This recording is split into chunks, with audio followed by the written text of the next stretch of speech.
क्लेशमूल कर्माशयो दृष्टा अदृष्ट जन्म वेदनीय।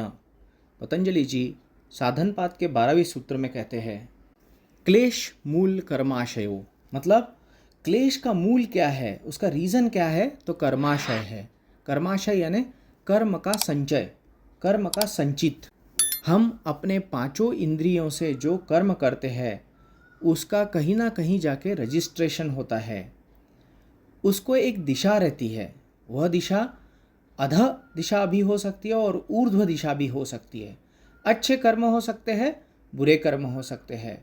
और ये जहाँ रजिस्टर होते हैं वहाँ पर ये भी रजिस्टर होता है कि ये कर्म अच्छे हैं या बुरे हैं। अब हर कर्म की विपाक यानी कर्म फल आता है।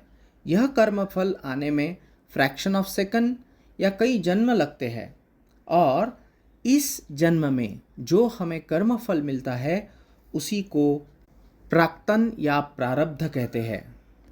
अगर कर्म को डिफाइन करना है तो ये कह सकते हैं कि एक व्यक्ति ने दूसरे व्यक्ति से की हुई एक कृति को ही कर्म कहते हैं।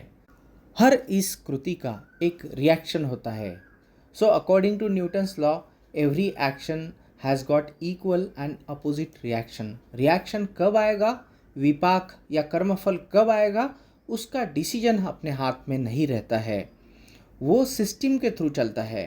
तो हो सकता है कि अगले जन्म में उसका अगर हमें रिस्पॉन्स आएगा, हमारा कर्मफल आएगा, तो वो जन्म लेना पड़ेगा।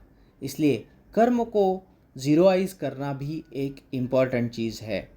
दृष्टा अदृष्टो जन्म वेदनीय, मतलब जो दिखते हैं कुछ दिखते भी नहीं है, ऑटोमेटिकली उसका रिस्पॉन्स हमें आता है, हमको पता भी नहीं चलता।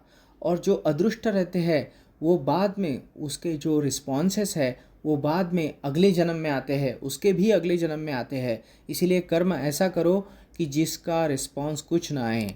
कर्म ऐसा करो जो सत्कर्म हो, जो अच्छे कर्म हो, और कर्म हमेशा भगवान को अर्पण कर दो, उसका फल हमेशा अर्पण कर दो।